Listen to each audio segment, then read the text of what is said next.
నేను ఇవాళ చెప్పబోయేటటువంటి విషయం బయట ఉన్న గంగ ఎటువంటిదో ఇవాళ నేను చెప్పబోతున్న విషయం కూడా అంత పరమ పవిత్రమైనది.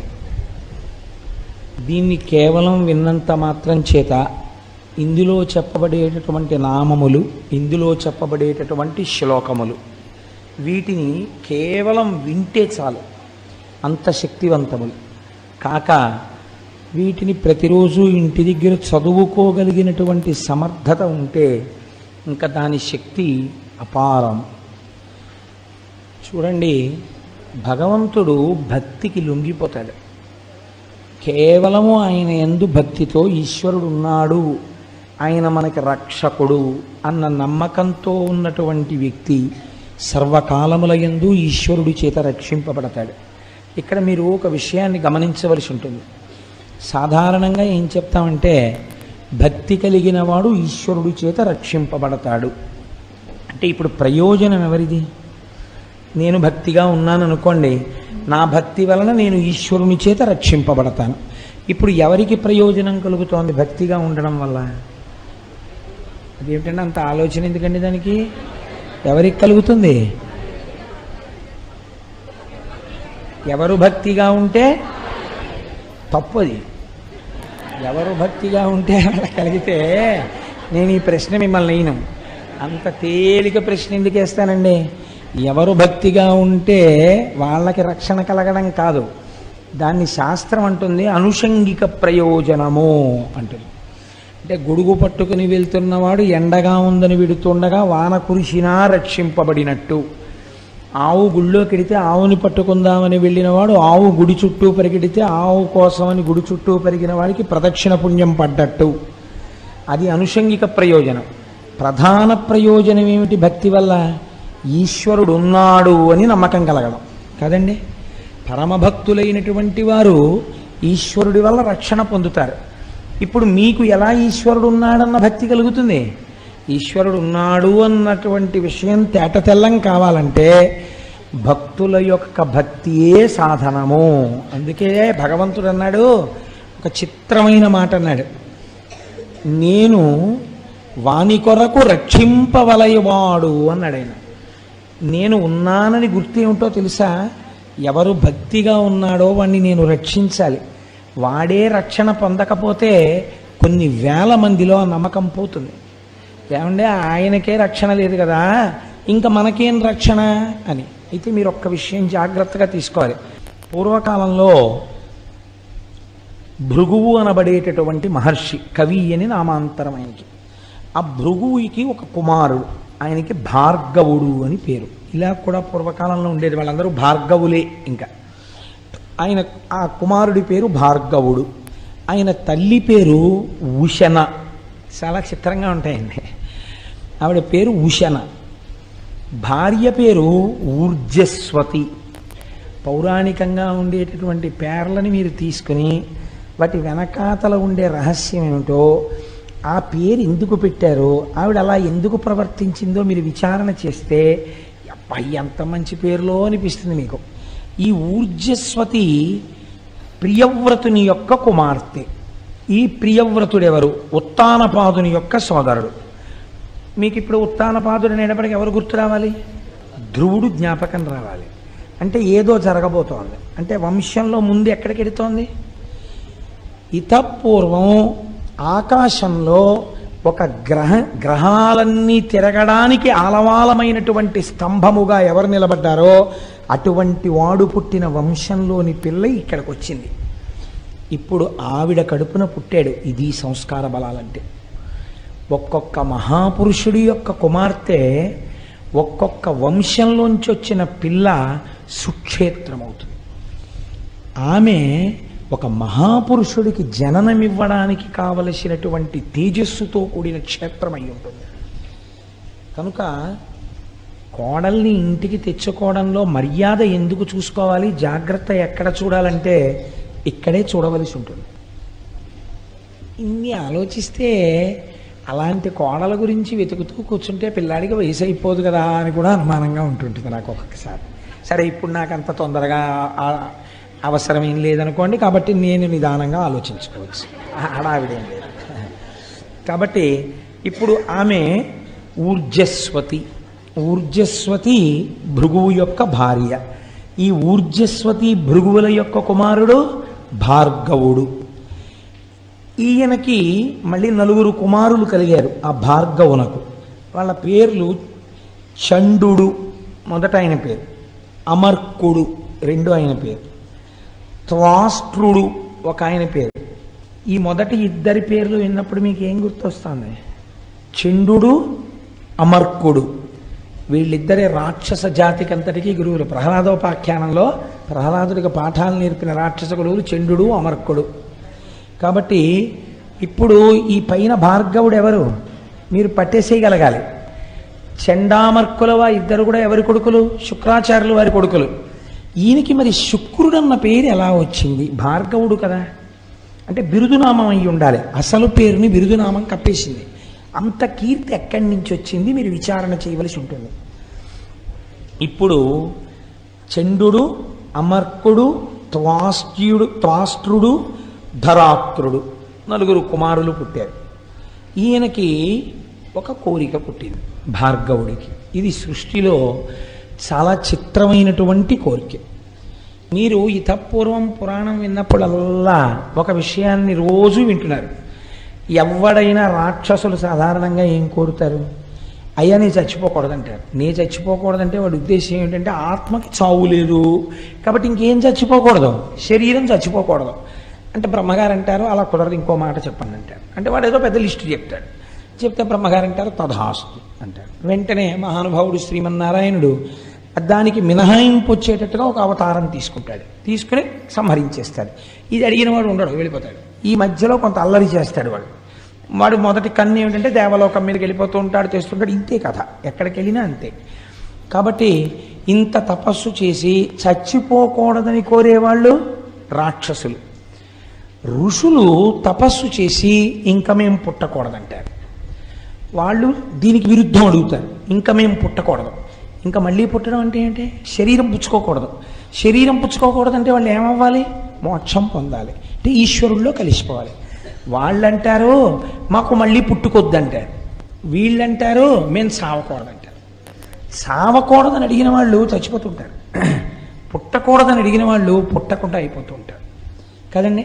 నాకు చావు పుట్టుకలతో భయం లేదన్నవాడు కూడా చావు పుట్టుకకి అతీతంగానే వెళ్ళిపోతాడు. అది విచిత్రం. శంకరాచార్యులు వారు అలాగే అడిగారు. అయితే అది ఇంకా పెద్ద స్థాయి అలా అడగడం. అసలు నిజంగా మీరు ఆ స్థాయిల గురించి వింటుంటే ఇంకా గమ్మత్తుగా ఉంటుంది. కాబట్టి ఇప్పుడు ఈయన ఈ 2 కోవలకి చెందడి భార్గవుడు.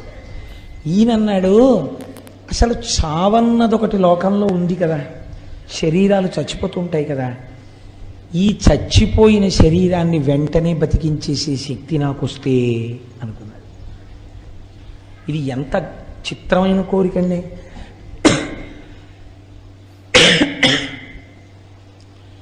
డాక్టర్ చదివే వాళ్ళు కూడా చచ్చిపోకుండా ఉంచేయడం కోసం మేము చదువుతున్నామని చెప్పరు.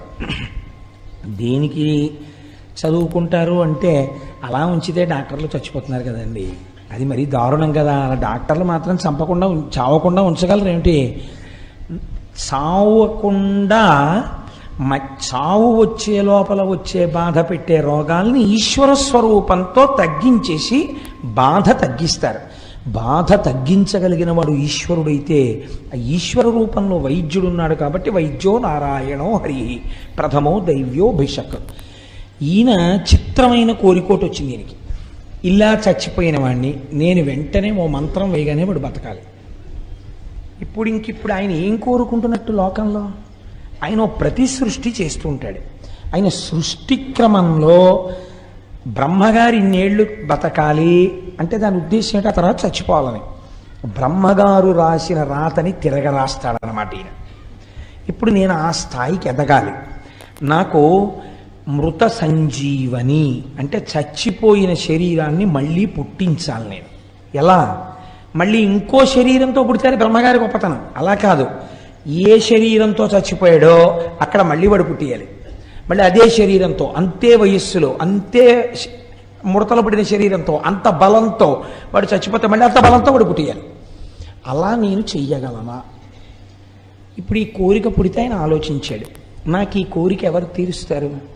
ఈ కోరిక తీర్చడానికి సృష్టికర్తగా ఉన్నవాడు, స్థితికర్తగా ఉన్నవాడు, ప్రళయకర్తగా ఉన్నవాడు వాడు బ్రహ్మము. వాడు కదా సృష్టి చేస్తున్నాడు, నిలబెడుతున్నాడు, లయం చేసేస్తున్నాడు, మళ్ళీ సృష్టి చేస్తున్నాడు. వాడు మళ్ళీ ఇంకో రూపంలో సృష్టిస్తున్నాడు ఇదే జీవుణ్ణి. కానీ ఇప్పుడు నేను ఆ బ్రహ్మము యొక్క అనుగ్రహంతో ఇంకొక మెట్టు ముందుకెళ్ళాలి. ఎలా పడిపోయిన వాడిని అలాగే మళ్ళీ పుట్టించగలగాలి, బతికించగలగాలి. ఆ శక్తి ఎక్కడి నుంచి వస్తుంది? ఇవి చేసేవాడెవడో వాడి దగ్గర నుంచే రావాలి. వాడు తొందరగా ఎక్కడ తపస్సు చేస్తే ప్రీతి పొందుతాడు? కాశీ పట్టణంలో తపస్సు చేస్తే ప్రీతి పొందుతాడు, అక్కడే ఉంటాడు. కాబట్టి నేను అక్కడికి వెడతానన్నాడు. వెళ్ళి ఇప్పుడు ఈయన కాశీపట్టణం వెళ్ళి తపస్సు మొదలెట్టాడు. ఇప్పుడు ఈయన ఎందుకు తపస్సు మొదలుపెట్టాడో శంకరుడికి తెలుసా తెలియదా? తెలుసు ఖచ్చితంగా. ఎటువంటి తపస్సు చెయ్యడం మొదలుపెట్టాడు? రాక్షసపరమైనటువంటి తపస్సు ఆయన చేయలేదండి. కాశీలో ఒక శివలింగాన్ని ప్రతిష్ఠ చేశాడు ఆయన. ప్రతిష్ఠ చేసి దానికి ప్రతిరోజు 1000 మార్లు అభిషేకం చేసేవాడు. ఒకరోజు సూర్యాస్తమయం నుంచి మరునాడు సూర్యాస్తమయం వరకు, సూర్యోదయం వరకు, సూర్యోదయం నుంచి సూర్యోదయం వరకు. ఎందుకని? ఈశ్వరుడికి షట్కాల పూజ ఉంది శివార్చనలో. కాబట్టి ఆయన సూర్యోదయం నుంచి మళ్ళీ సూర్యోదయం లోపల ఒక 1000 మార్లు అభిషేకం చేసేవాడు. అందులో తప్పకుండా ఆయన 3 వాడేవాడు. ఇదే అభిషేకానికి ఉన్న గొప్పతనం. మొదటిది పంచామృతములను వాడాడు. ఆ పంచామృతముల యొక్క శక్తే వేరండి అసలు. ఎప్పుడైనా మీకు వీలైనప్పుడు పంచామృతములు అభిషేకము అని ఒక ఉపన్యాసం చెప్తాను. పంచామృతాలు వాడాడు.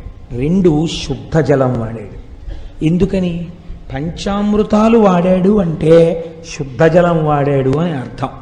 అభిషేకం చేసేటప్పుడు ఒక పదార్థాన్ని వాడి రెండో పదార్థాన్ని శివలింగం మీద వెంటనే పోస్తే అది అపచారం. ఒక పదార్థాన్ని పోస్తే మళ్ళీ శుద్ధ జలం పోయాలి, పోసి రెండో పదార్థం పోయాలి.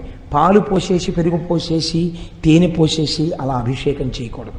పాలు పోస్తే నీళ్లు పోయాలి. అందుకే శుద్ధ జలంతో ఒక పాత్ర పక్కన పెట్టుకోవాలి, ఒక పెద్ద బిందె, దాని దగ్గర ఒక చెంబు పెట్టుకుని పాలు పోసి నీళ్లు పోయాలి.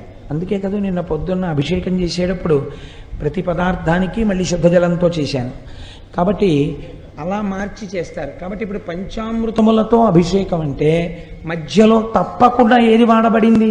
శుద్ధ జలం వాడబడింది. దానితో పాటు ఈశ్వరుడు చాలా తొందరగా ప్రీతిపాత్రుడై 10 మందిని బతికించేటట్టుగా, అంటే కడుపున పుట్టినటువంటి వాళ్ళు ఇబ్బంది లేకుండా సంతోషంగా ఆయురారోగ్యాలతో ఉండాలంటే గంధోదకంతో అభిషేకం చేయాలి. అందుకని గంధోదకాన్ని వాడాడు. ఎందుకు వాడాలి? 10 మంది చచ్చిపోయిన వాళ్ళని మళ్ళీ బతికించాలనుకుంటున్నాడు.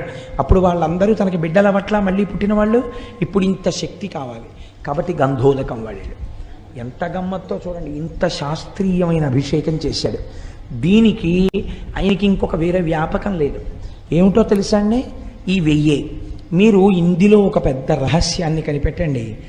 ఇలా చేసేటప్పుడు భార్గవుడు పరమశివుణ్ణి అభిషేకానంతరం అర్చన చెయ్యాలి. మళ్ళీ లఘువుగానైనా సరే పొడిగా తుడిచేసి వస్త్రం కట్టి అభిషేకం చెయ్యాలి, అర్చన చెయ్యాలి.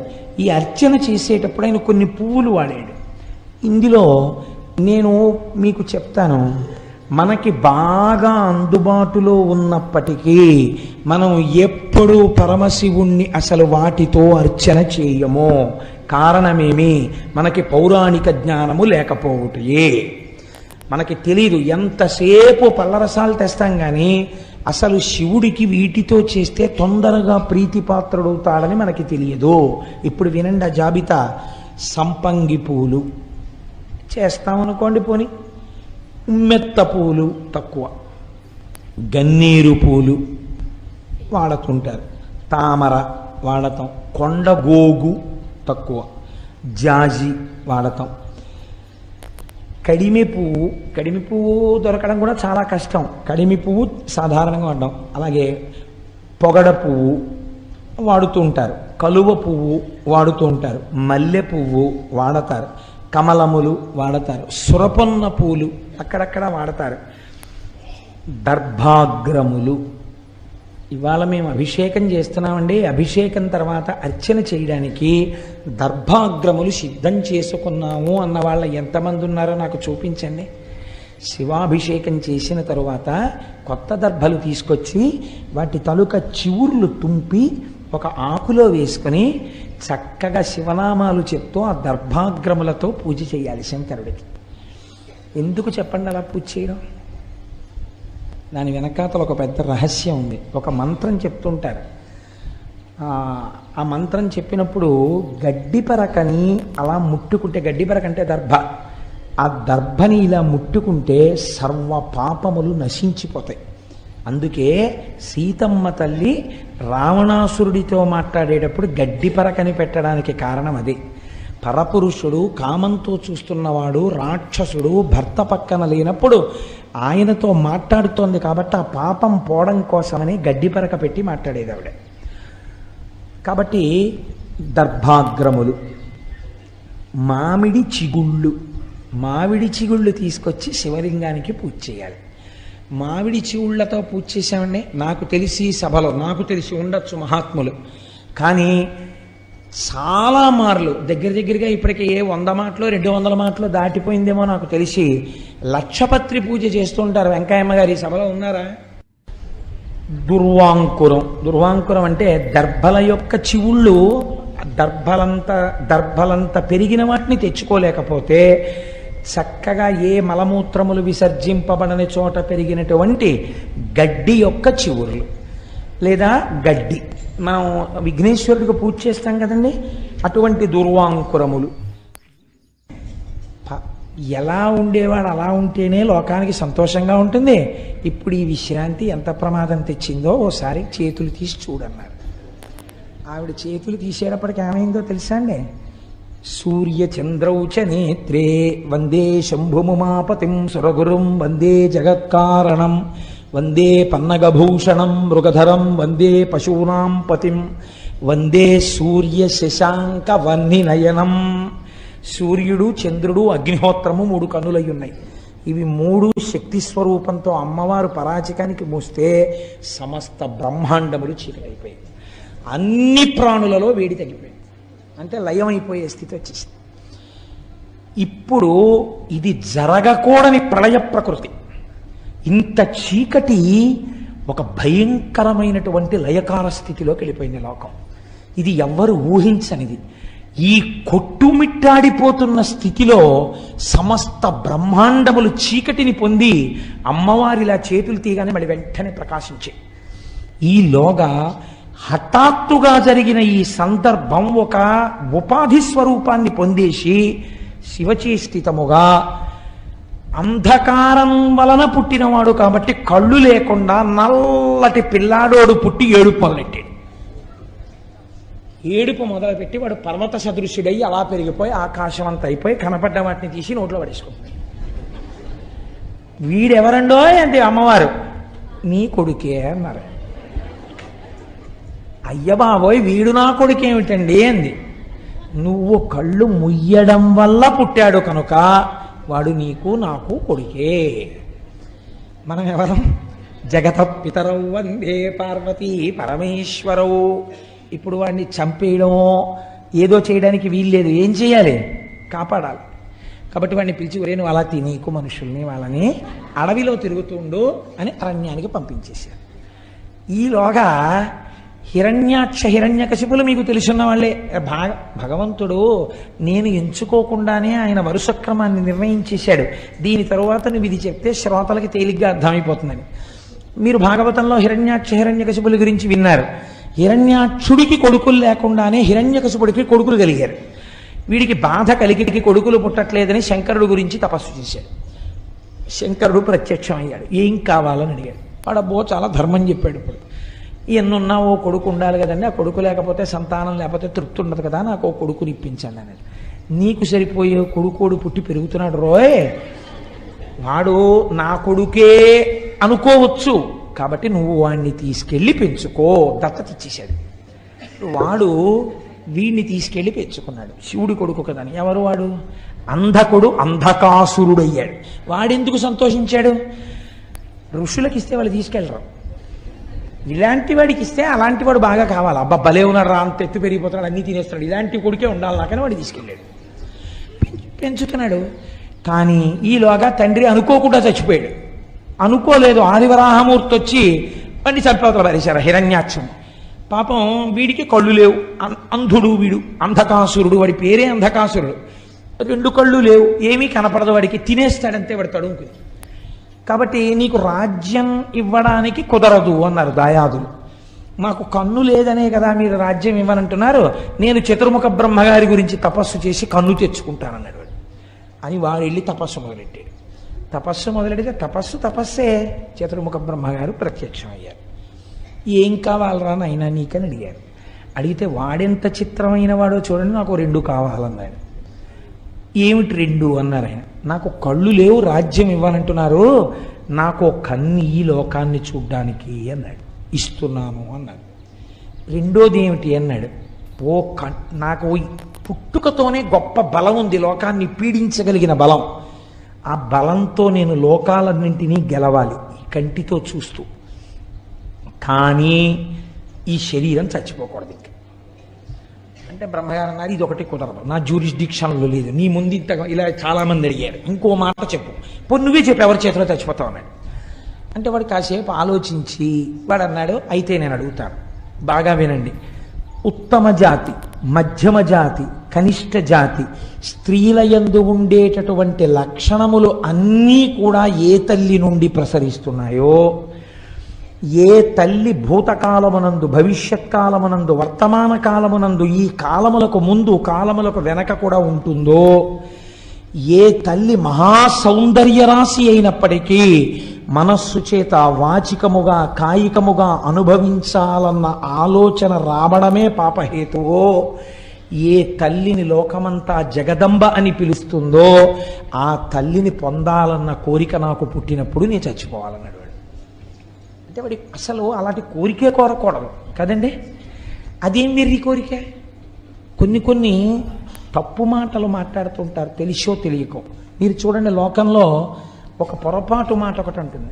ఏంటంటే, నీకు ఎలాంటి భార్య కావాలి అని అడిగారు అనుకోండి, మా అమ్మలాంటి భార్య కావాలంటారు. నేను విన్నాను కొంతమంది దగ్గర. ఇది అంధక ప్రవృత్తి.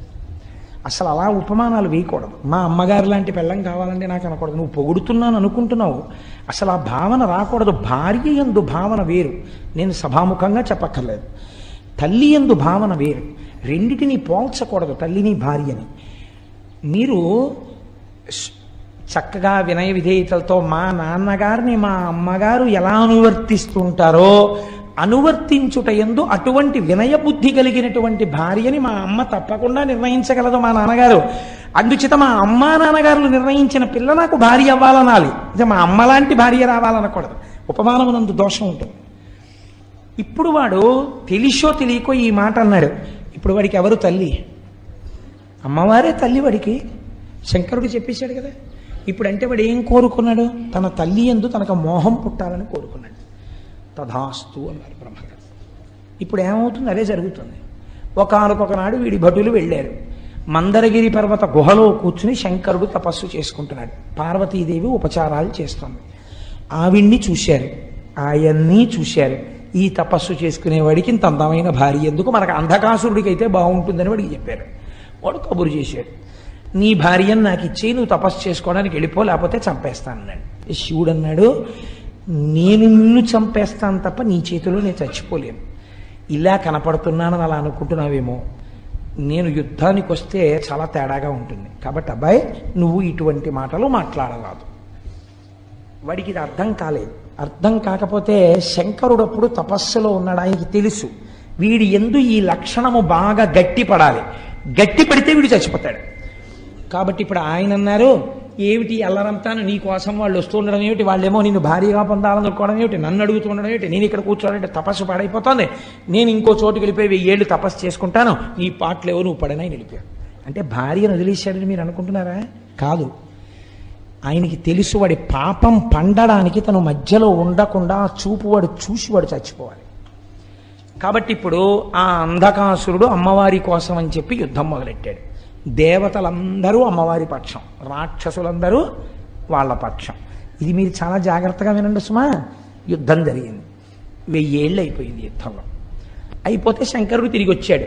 ఏమి ఇంకా అవలేదా, ఈ గొడవ తేలలేదా, ఇంకా వాడేం అయిపోలేదా అన్నాడు. ఇంకా అవలేదు, అవుతోంది గొడవ, యుద్ధం జరుగుతోంది మా మధ్య అన్నాడు. ఇంతలో ఒక చిత్రం జరిగింది. విఘసుడు అని ఒక రాక్షసుడు బయలుదేరాడు. వాడు నందీశ్వరుడి దగ్గర నుంచి చతుర్ముఖ బ్రహ్మగారి వరకు దేవతలందరినీ మింగేశాడు. వాడు నోట్లో పడేసుకుని. ఇప్పుడు వాళ్ళందరూ వాడి కడుపులోకి వెళ్ళిపోయారు. ఏడి నందీశ్వరుడు అని అడిగాడు ఆయన. మింగేశాడు విఘసుడు అన్నాడు. ఇలాంటి రాక్షసులు కూడా ఉన్నారన్నమాటని శంకరుడు తన త్రిశూలంతో వాడి పొట్ట మీద పొడిచి నొక్కితే దేవతలందరూ మళ్ళీ నోట్లోంచి బయటపడ్డారు. బయటపడి మళ్ళీ వాళ్ళు శంకరుడి పక్షానికి వచ్చి యుద్ధం మొదలెట్టారు. ఇలా యుద్ధం మొదలు పెడితే వచ్చిన ఇబ్బంది ఏం లేదండి, కానీ ఒక్కటే ఇబ్బంది వచ్చింది. శంకరుడు దేవతా సైన్యము పొడుస్తూ ఉండడం, చంపుతూ ఉండడం. అబ్బే, ఆయన ఇచ్చిన వరంతో ఈ పని చేస్తే బాగుంటుందా బాగుండదా అని ఆలోచించి, నేను రాక్షసులకు గురువును కదా, చేయకపోతే బాగుండదని ఈ శుక్రాచార్యులు వారు వచ్చి మృత సంజీవని మంత్రం వేస్తూ ఉండడం. ఇందువల్ల యుద్ధం అవ్వట్లేదు. ఎంతమందిని చంపినా మళ్ళీ తెల్లవారేటప్పటికి అటెండెన్స్ రిజిస్టర్లో అన్ని పేర్లు ఉంటున్నాయి. మళ్ళీ వచ్చేస్తున్నారు యుద్ధానికి. పురే వీళ్ళందరినీ నేను చంపేశాం కదరా, మళ్ళీ వచ్చేస్తున్నారు ఏమిట్రా అంటే, దర్శనం చేసుకున్న వాళ్ళే మళ్ళీ దర్శనానికి వచ్చేస్తున్నారేమోనయ్యా, ఇంతమంది ఉన్నారు ఏమిటన్నారు మన స్వామి గారు. అలా ఇదేమిటి ఇలా వచ్చేస్తున్నారు, విషయం ఏమిటన్నాడు తెలియనట్టు శంకరుడు. అంటే కింకరుడు అన్నాడు ఆయన దగ్గర ఉన్నవాడు, శుక్రాచార్యుల వారికి మీరు ఉపదేశం చేసేసారు కదా మహానుభావ, ఆయన మళ్ళీ బతికించేస్తున్నాడు. ఎక్కడున్నాడు శుక్రుడు అన్నాడు. అదిగో అక్కడ పర్ణశాల వేసుకుని శరీరాలను అక్కడికి పట్టుకెడతారు, మంత్రం చెప్తుంటారు, వాళ్ళు లేచి వచ్చేస్తుంటారు. ఇదే ప్రక్రియ. అందుకని ఇలా వెళ్ళి ప్రసాదం పుచ్చుకొచ్చేసినట్టు ఈ భౌతికాయాలు తీసుకుని అక్కడికి ఎడతారు. ఆయన ఇలా అంటాడు, మళ్ళీ లేచి వెళ్ళిపోతుంటారు, పరిగెడుతుంటారు, వాళ్ళు యుద్ధానికి వచ్చేస్తుంటారు. అందులో వాళ్ళకి భయం లేదు అసలు చావని. అందుకని వాళ్ళు దరదరా వచ్చేస్తుంటారు, యుద్ధం చేస్తుంటారు, చచ్చిపోతుంటారు, శరీరాలు పట్టుకెళ్తుంటారు, మళ్ళీ తీసుకొస్తుంటారు. ఇదే పెద్ద ఆట కింద ఉంది వాళ్ళకి. ఈశ్వర మీరు ఇచ్చిన విద్య, ఓహో నేనిచ్చిన విద్య శుక్రాచార్యుడు నాకే ఇబ్బంది కల్పిస్తున్నాడు అన్నమాట. శుక్రుణ్ణి పట్టి ఇక్కడికి తెండాను. దేవతలు వెళ్ళి శుక్రుణ్ణి పట్టి తీసుకొచ్చారు. శంకరుడు ఇప్పుడు శుక్రాచార్యుల వారు బయట ఉంటే ప్రమాదం, మృత సంజీవని వేసేస్తున్నాడు అందరికీ. ఎక్కడ దాచాలని చూసి ఎక్కడ దాచినా రాక్షసులు వెతికి తెచ్చుకుంటారు. అలా చేత్తో పట్టుకుని తీసుకుని నోట్లో పడేసుకుని గుడుక్కుని మింగేశాడు. ఇప్పుడు శుక్రాచార్యుల వారు శంకరుడి కడుపులోకి వెళ్ళిపోయి గర్భవాసం చేస్తున్నాడు. ఇది విచిత్రం. చిత్రం ఏమిటో ఎక్కడండి ఇది? నీ వరం నీకు బరువు అవుతుంది ఒకనాడు, కాబట్టి నువ్వు నా గర్భవాసం చేయవలసి ఉంటుంది. ఇప్పుడు ఆ కడుపులోకి వెళ్ళాడు. కడుపులోకి వెళ్ళి శుక్రాచార్యుల వారు తిరుగుతున్నాడు శివుడి కడుపులో. చూస్తుంటే బయట ఏమున్నాయో అన్నీ అక్కడే కనపడుతున్నాయి. అన్నీ కనపడుతున్నాయి, కానీ తను ముట్టుకోవడానికి ఉపదేశాలు చేయడానికి వీలేం కుదరదు అక్కడ. అన్నీ శివుడిలో ఉన్నాయని ఏ స్తోత్రం చేశానో అది నేను చూస్తున్నాను అని పొంగిపోయాడు శుక్రాచార్యుల వారు. పొంగిపోయాడు, కానీ బయట రాక్షసులు ఏమవుతున్నారు, ఒక్కొక్కడు చచ్చిపోతున్నాడు. ఆ చచ్చిపోవడాన్ని శివుడి కడుపులో చూస్తున్నాడు. ఆఖరికి అందరూ చచ్చిపోయారు. చనిపోయిన తర్వాత అంధకాసురుడు మిగిలాడు. ఇప్పుడు శంకరుడు ఏం చేశాడంటే వాడి త్రిశూలం పెట్టి గుచ్చాడు. ఇలాగా ఎండిపోయిన ఆకులు ఇలా గుచ్చి తీస్తుంటారు చూడండి, అలా కింద పడిపోయిన వాడికి త్రిశూలం గుచ్చాడు. చంపలేదు, చంపకుండా ఆ త్రిశూలాన్ని ఇలా పైకెత్తాడు. ఇప్పుడు వాడు ఆ త్రిశూలం మీద పడుకున్నాడు. పడుకుని ఇలా శంకరుడు త్రిశూలం పట్టు కూర్చున్నాడు. కూర్చుంటే పైనుంచి చేతులు చాపి ఆయన జటాజూటాన్ని పీకుతున్నాడు. అలా కొన్నాళ్ళు యుద్ధం జరిగింది. యుద్ధం కాదు, శంకరుడేం దానికి ప్రతీకారం చేయలేదు. అలా వాడు శంకరుడి జటాజూటం వంక కొన్నాళ్ళు అలా చూస్తూ ఉన్నాడు. చూస్తూ ఉండిపోయిన తర్వాత ఒక ఆశ్చర్యకరమైనటువంటి విషయము ద్యోతకమైంది. ఈ కంటితో ఉన్న కంటితో ఇన్నాళ్ల నుంచి దేన్ని చూసి ఇవన్నీ అనుభవైక వేద్యములు అనుకుంటున్నాడో, త్రిశూలమునకు గుచ్చుకుని ఉండిపోయిన తరువాత వాడికి వీళ్ళు నా తల్లిదండ్రులు, లోకమునకే తల్లిదండ్రులు, నేను ఎంత పాపపు కోరిక కోరాను, నా పాపం ఎలా నిష్కృతవుతుందని అప్పుడు వాడు శంకరుడు యొక్క 108 నామములు చెప్పాడు. 108 నామములు చెప్పిన తరువాత శంకరుడు త్రిశూలాన్ని కిందకి దింపి ఇలా అన్నాడు. వాడు ఊడి కింద పడ్డాడు. కింద పడి వాడు కన్నీరు వరదలై కారుతుండగా పార్వతీ పరమేశ్వరుల పాదాల మీద పడ్డాడు. అయ్యా, ఈ కంటితో చూస్తున్నది సత్యం అనుకోవడం తప్పైపోయింది. అందుకని ఒక తప్పు కోరిక కోరాను. ఈ త్రిశూలం మీద పడుకున్నాక నాకు అసలు విషయం అర్థమైంది. నా తప్పు మన్నించి నన్ను కరుణించమని అడిగాడు. నిన్ను ప్రమథగణాలలో ఒక గణాధిపతిగా తీసుకుంటున్నానని శంకరుడు గణాధిపతిగా తీసుకున్నాడు. అంధకాసురుడు శంకరుడికి కింకరుడైపోయి భక్తితో బతికేశాడు. ఆ 108 నామాలు పరమశక్తివంతం. దీని వెనకాతల ఉండే రహస్యం ఏమిటో మీకు నేను చెప్తాను కొద్దిసేపట్లో. మీరు కంగారు పడకండి. కనీసం నేను ఆ 108 నామములు మీకు చెప్పకపోతే నేను కించిత్తు దోషం చేసిన వాడిని అవుతానేమో అని నాకు అనిపించి నేను ఆ 108 నామాలు మీకు చూపించడం కోసం అని చెప్పి తీసుకొచ్చాను. మీరు ఒక్కసారి విందురు. కానీ నేను తింగరవాడిని ఇందులో పెట్టాను, అక్కడ పెట్టాను.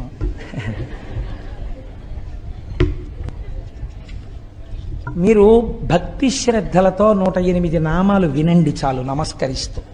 అలా చెప్తే ఏమైందో నేను తర్వాత చెప్తాను. అందుకే కొన్ని కోట్ల కోట్ల కోట్ల జన్మల తర్వాత తప్ప ఇవి వినరు అంది శాస్త్రం. ఇవి చదవరు. ఈ నామాలండి ఇంట్లో కూర్చొని చదువుకుంటే చాలు, అంత శక్తివంతాలు. ఎందుకని? త్రిశూలం మీద పడుకుని చెప్పాడు ఆయన ఈ 108 నామాలు. అవి మహాదేవుడు, విరూపాక్షుడు, చంద్రశేఖరుడు, అమృతుడు, శాశ్వతుడు, స్థాణువు, నీలకంఠుడు, పినాకి, వృషభాక్షుడు. అంటే వృషభము మీద కూర్చుని ఉండేవాడు కాబట్టి వృషభాక్షుడు, మహాజ్ఞేయుడు, పురుషుడు, సర్వకామదుడు, కామారి, కామదహనుడు, కామరూపుడు, కపర్ది, విరూపుడు, గిరిశుడు, భీముడు, సృక్కి, రక్తవస్త్రుడు, యోగి, కామదహనుడు, త్రిపురఘ్నుడు, కపాలి, గూఢవ్రతుడు, గుప్తమంత్రుడు, గంభీరుడు, భావగోచరుడు, అణిమాది గుణాధారుడు, త్రైలోక్యైశ్వర్యదాయకుడు, వీరుడు, వీరహనుడు, ఘోరుడు, విరూపుడు, మాంసలుడు, పటువు, మహామాంసాదుడు, ఉన్మత్తుడు, భైరవుడు, మహేశ్వరుడు, త్రైలోక్యద్రావణుడు, బుద్ధుడు,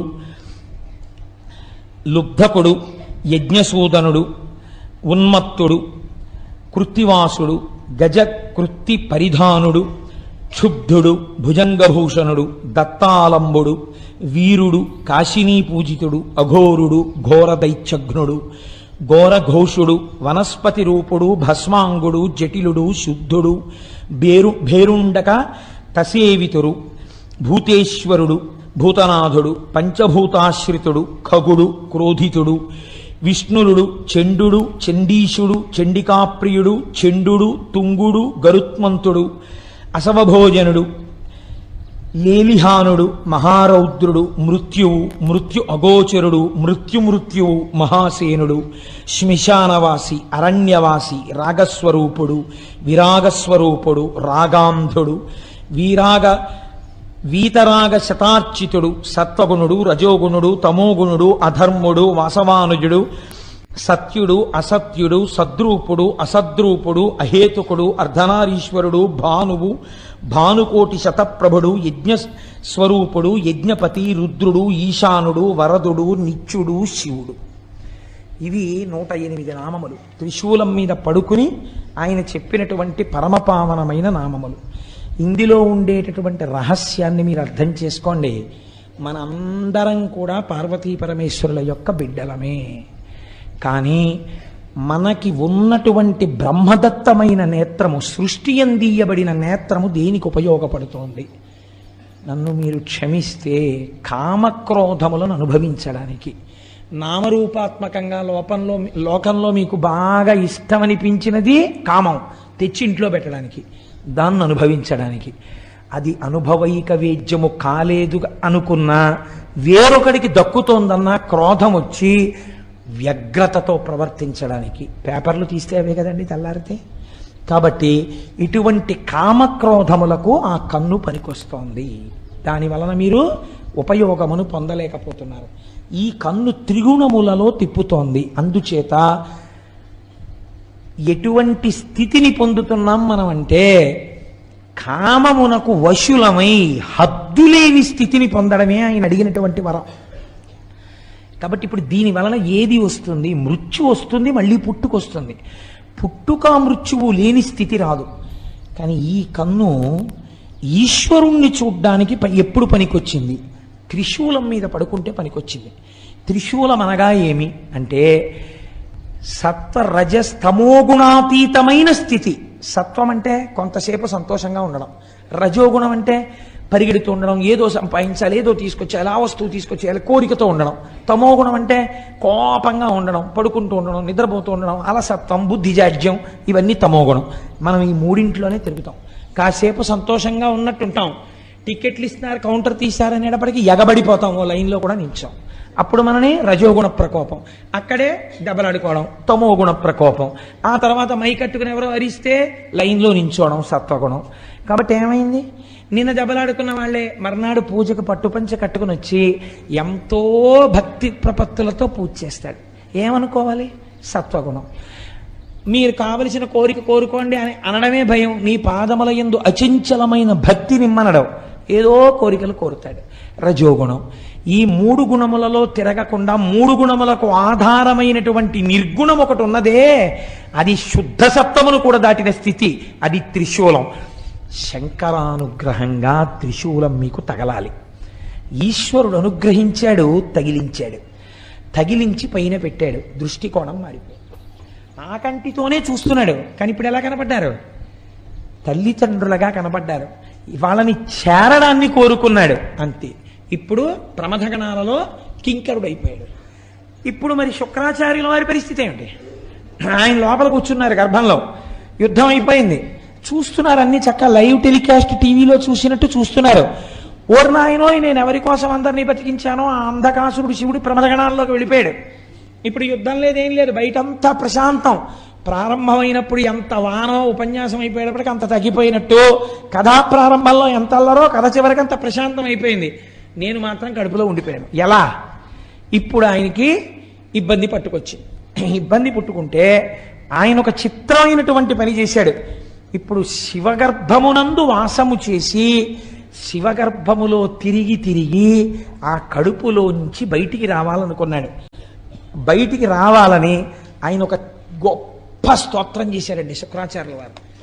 శాస్త్రం అంటుంది, ఈ స్తోత్రం చదివిన, ఈ స్తోత్రం విన్నా అటువంటి వాళ్ళందరూ ఈ జన్మలో మళ్ళీ శంకరుణ్ణే చేరుతారు అని చెప్పింది.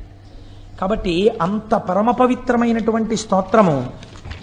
మీరు ఆ స్తోత్రాన్ని అవధరించండి. ఆయన లోపల కూర్చుని రకరకాల తత్వానుసంధానంతో శంకరుణ్ణి పిలిచాడు పేర్లతో. ఆయన అన్నాడు, ఓం నమస్తే దేవేశాయ. ఎవరైనా ఎదురుగుండా కూర్చుని చేస్తారు, ఈయన ఎక్కడ చేస్తున్నాడు? ఆయన కడుపులోనే కూర్చుని చేస్తున్నాడు, ఆయనకి వినపడతాడు.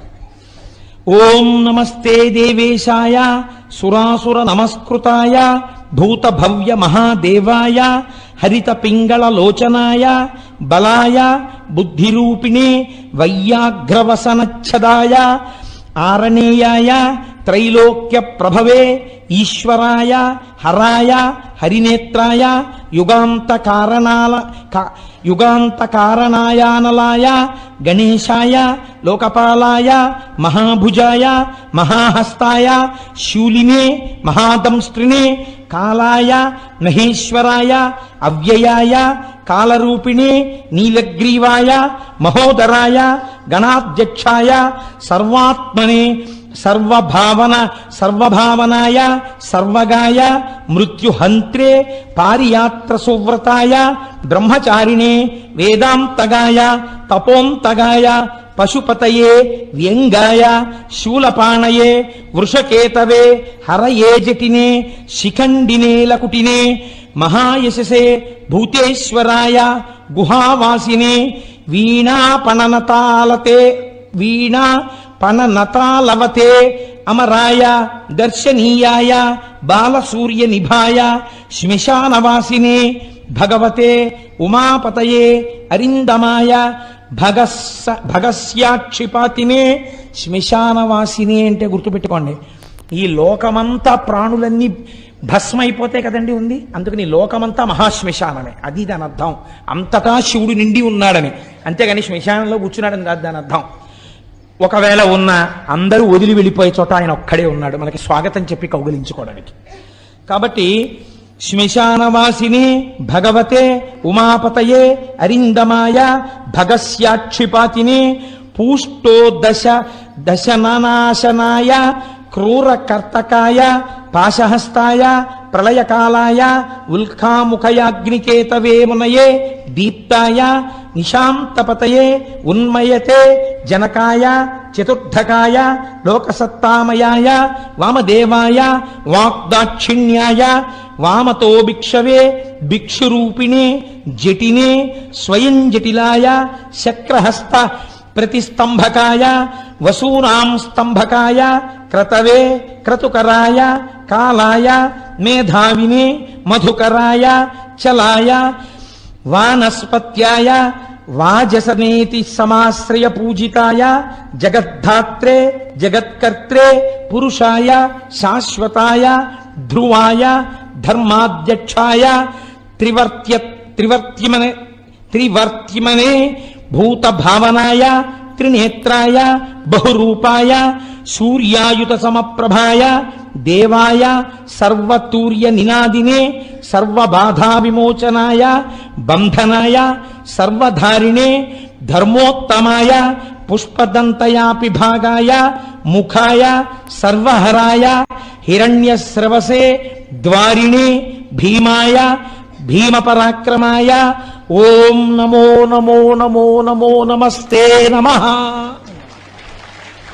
అని శంకరుడి కడుపులో కూర్చుని శంకరుణ్ణి ఉద్దేశించి స్తోత్రం చేశాడు. శంకరుడు ఎంత ప్రీతి పొందాడంటేట, ఒక్కొక్క నాడు తండ్రికి కొడుకు ఇబ్బందికరంగా పరిణమిస్తాడు. అయినా నువ్వు నా కుమారుడవి, నిన్ను నా గర్భవాసం చేయించాను, హద్దు లేకుండా వరాన్ని ఉపయోగించడం ఎంత ప్రమాదానికి విడుతుందో తెలుసుకున్నావు కదా.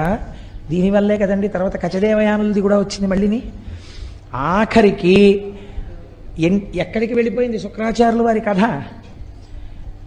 ఆయన శిష్యుణ్ణి కాల్చి బూది చేసి బతికిస్తాడేమోనని ఆయనతో తాగించేశారు. మళ్ళీ కూతురు కోసం ఆ కచుణ్ణి బతికించవలసి వస్తే కడుపులో ఉన్నటువంటి వాడికి ఉపదేశం చేసి బయటికి వచ్చాక నేను చచ్చిపోతాను రా, మళ్ళీ నువ్వు నన్ను బతికించని చెప్పవలసి వచ్చింది. కోరరాని కోరికలు కోరి తెచ్చుకుంటే బరువై కూర్చుంటాయి. కాబట్టి అయినా రక్షణ పొందాడంటే దేనివల్ల తెలుసా అండి? శివకుమారుడిగా బతకడం వల్ల. కాబట్టి ఇప్పుడు శంకరుడు అన్నాడు ఈ స్తోత్రానికి మెచ్చుకుని, నిన్ను నా కుమారుడిగా బయటికి తెప్పిస్తాను. సాధారణంగా లోకమునందు ఒక పురుషుని యొక్క తేజస్సు హృదయస్థానము నుండి కదిలి కుమారుడిగా మారడానికి ఆ తేజస్సు వెడుతుంది. కాబట్టి నువ్వు కూడా అలాగే కదిలి అటువంటి మూత్రావయవము నుంచి బయటపడేదవుగాక అని శుక్రకణం ఎట్నుంచి వస్తుందో అటువైపు నుంచే బయటపడేటట్టుగా విసర్జించాడు. ఉత్పత్తి యందు శుక్రకణం వెళ్ళేటటువంటి ఆ నాళంలోంచి బయటికి వచ్చి శివుడి యొక్క కుమారుడు కలిగితే ఏ నాళములోంచి బయటికి రేతస్సు వెళ్ళాలో అలా బయటపడినవాడు. కాబట్టి ఈశ్వర శుక్రనాళములోంచి బయటికి వచ్చిన మహాపురుషుడు కనుక, అటువంటి వాడు సృష్టిలో ఇంకొకడు లేడు కనుక భార్గవుడన్న పేరు పక్కకెళ్ళిపోయింది, శుక్రాచార్యుడన్న పేరు ప్రకాశించింది. అప్పుడు మహానుభావుడు అంత స్థితిని శుక్రాచార్యుల వారు పొందారు. పొంది ఈ లోకమునంతటినీ ప్రకాశింపచేసి అంధకాసుర వృత్తాంతం ద్వారా మనందరికీ కూడా మన దృష్టికోణమునందు రావలసినటువంటి మార్పు, మనం కోరరాని కోరికలు కూడా కోరినా ఈశ్వరుడు భక్తికి లొంగుతాడు. కానీ అవి కొన్నిసార్లు ఇబ్బందుల వైపుకి తీసుకెడతాయి. కాబట్టి అన్నిటికన్నా గొప్ప కోరిక ఒక్కటే, ఈశ్వర నీ పాదముల యందు నిశ్చలమైన భక్తిని నాకు కృప చెయ్యి. హాయిగానండి చిన్నతనంలో తండ్రి గారి వేలు పట్టుకుని అమ్మ చెయ్యి పట్టుకుని యాత్రలకి వెళ్ళినటువంటి రోజుల అందం మీరు పెద్దవారు అయిపోయిన తర్వాత ఇంకుందనుకుంటున్నారా? లేదు. మీ కాటేజీకి మీరు పరిగెత్తాలి, మీరు రైలు దిగాలి, మీ పెట్లు మీరు చూసుకోవాలి, ఎవరి మీదో విసుక్కోవాలి. మీరు రైల్లో ఆడుకుంటుంటే ఏ డోర్ దగ్గరికి వెళ్ళిపోతారో అని నాన్నగారు వెనకాలే వచ్చి పట్టుకుని తీసుకెళ్ళి కూర్చోపెట్టి ఒళ్ళో కూర్చోబెట్టుకుని అమ్మ కూర్చోబెట్టుకుని ఆ కావలసింది మళ్ళీ పిల్లాడ ఆరోగ్యం పాడవుతుందని వేడి పాలు కొని ఆ పాలు పట్టించి బిస్కెట్లు పెట్టి హోటల్లో ఏడుస్తూ కూర్చున్న వాడికి అన్నం పెట్టి వాడికి తలనీలాలు ఒళ్ళో కూర్చోబెట్టుకుని బుర్ర పట్టుకుని జాగ్రత్త అంటూ తలనీలాలు ఇప్పించి హాయిగా మీరు ఆడుకుంటుంటే అమ్మా నాన్న మిమ్మల్ని కాపాడుకుంటుంటే మీకు బాధ ఏముందండి? వెనక అన్నిటికీ వాళ్ళు ఉన్నారు. మీకు ఇంత జ్వరం వస్తే మొక్కడానికి వాళ్ళు ఉన్నారు, పూజలు చేయడానికి వాళ్ళు ఉన్నారు. వాళ్ళు ఉండగా మీకు భద్రత, రక్షించే వాళ్ళు వెనకాలంటే మీకు భద్రత. మీ అంతటా మిమ్మల్ని మీరు రక్షించుకోవడానికి మీరు కోరికలు కోరుకుని ఆ కోరికలు మిమ్మల్ని రక్షిస్తాయి అనుకోవడం భద్రత. కాబట్టి అడగవలసింది ఒక్కటే, ఈశ్వర నీ పాదముల యందు నిశ్చలమైన భక్తిని కృపచేయి. నా మనస్సు కదిలిపోయి వేరొక దానికోసం వెంపర్లాడకుండా నా మనస్సు ఎప్పుడు నీకోసం వెంపర్లాడేటట్టు నన్ను అనుగ్రహించు. ఇప్పుడు బాధ్యత ఎవరి మీద పడుతుంది? భగవంతుడి మీద పడుతుంది. మీ మనస్సు కదిలిపోకుండా తన పాదాలు అందించాలి. కాబట్టి మిమ్మల్ని ఆయన రక్షించుకుంటాడు. అందుకే శంకరులు అంటారు, ఎప్పుడు అడగవలసినా మనం ఒక్కటే అడగాలి, ఈశ్వర మీ పాదముల యందు చెక్కు చెదరని నిశ్చల భక్తిని కృప చెయ్యి. మీకు ఆ భక్తి కలిగి మీరు ఆ భక్తితో ఉన్నప్పుడు మీరు ఎందుకు పాడైపోతారండి? ఈశ్వరుడే మిమ్మల్ని రక్షించుకుంటాడు. తల్లిదండ్రులు పిల్లలు పాడైపోతే ఒప్పుకుంటారా? ఎలా కాపాడుకుంటారు? అలా మిమ్మల్ని భగవంతుడే కాపాడుకుంటాడు. ఇంత గొప్ప విషయాన్ని మనకి ఆవిష్కరించి అంతటి అంధకాసురుడు చిట్ట చివరికి ఏ స్థితిని పొందాడో, శుక్రాచార్యుల వారు ఎంత గొప్ప స్థితిని పొందారో, ఎంత భక్తితో నిలబడ్డారో మీరు చూడండి. ఆయన కోరుకున్న వరం ఒక్కటే ఆయన ఇబ్బంది పెట్టిందేమో లోకంలో, కానీ ప్రపంచంలో పరమేశ్వరుడు తనంత తాను ఇచ్చినటువంటి వరాలు మిగిలినవి. ఏది? శుక్రస్థానం ఇచ్చాడు, దీదీప్యమానం చేసింది. నీవు ఉదయించే వేళలో ధర్మకార్యం జరిగితే ప్రకాశిస్తుందన్నాడు, పనికొచ్చింది. వివాహం జరిగితే ఉపయోగపడుతుందన్నాడు, పనికొచ్చింది. నువ్వు నా గర్భవాసం చేయవలసి ఉంటుందన్నాడు, పనికొచ్చింది. నిన్ను దాటి ఎవరూ వెళ్ళరన్నాడు, పనికొచ్చింది. నువ్వు లోకపూజితుడు అవుతావన్నారు, పనికొచ్చింది. నువ్వు తపస్సు చేసిన చోట శుక్రేశ్వరుడై నేను వెలుస్తానన్నాడు, పనికొచ్చింది. ఇందులో స్నానం చేసి నక్తం చేస్తే పుత్రులు పుడతారన్నారు, పనికొచ్చింది. నీ యందు భక్తితో ఉంటే పిల్లలు పుడతారన్నారు, పనికొచ్చింది. ఇబ్బంది పెట్టింది ఏదైనా ఉంటే తనంత తాను కోరుకున్నది ఒక్కటే పెట్టింది.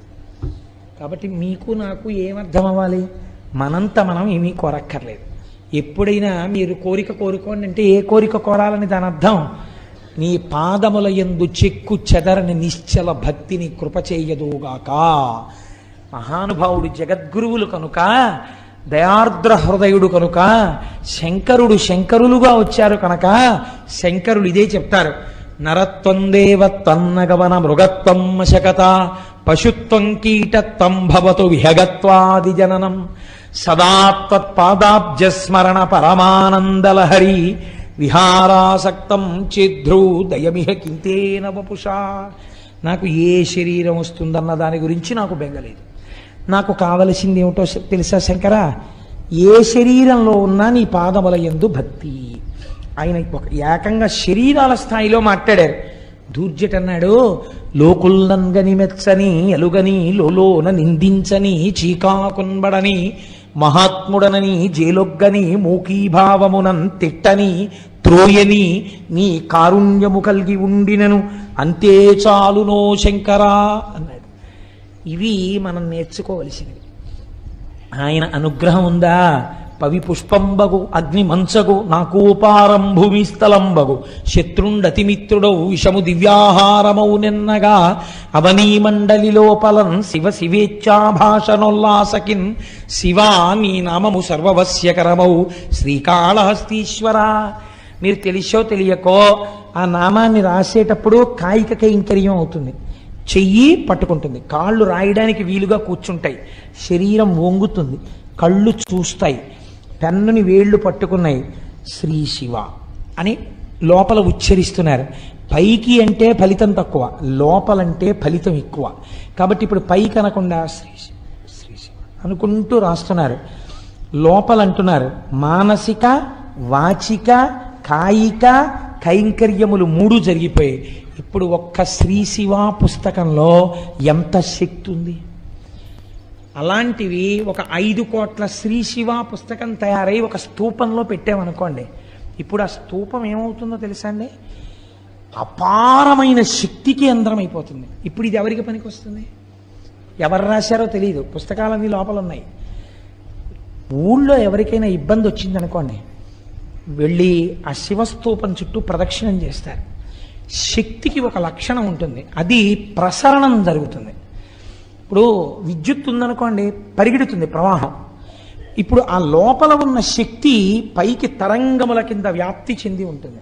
మీరు ఆ తరంగములలోకి వచ్చి నిలబడి తిరుగుతున్నారనుకోండి, ఏ ఆలోచన చేస్తే మీకు ఆ కష్టం పోతుందో అలా కష్టం పోయే శక్తి అందులోంచి మీ మనస్సులోకి ప్రవేశించి ఆ నిర్ణయం వేపకు బుద్ధిని మారుస్తుంది.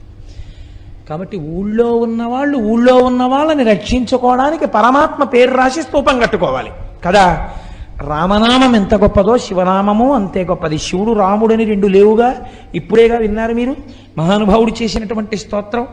ఆ శుక్రాచార్యుల వారు గరుత్మంతుడవు కూడా నువ్వే అని చెప్పారు. ఉన్నది ఒక్కటే పదార్థం.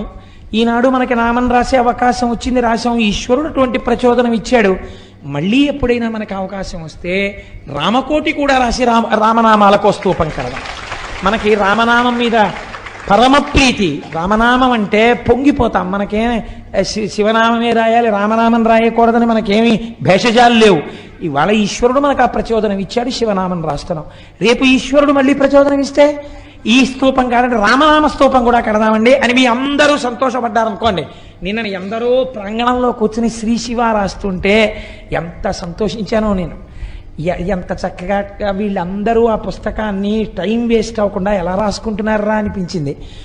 చక్కగా ఆ పుస్తకాలన్నీ స్తూపంలో వేస్తాం. ఇవాళ ఈశ్వరుడు ఆలోచన ఇచ్చాడు.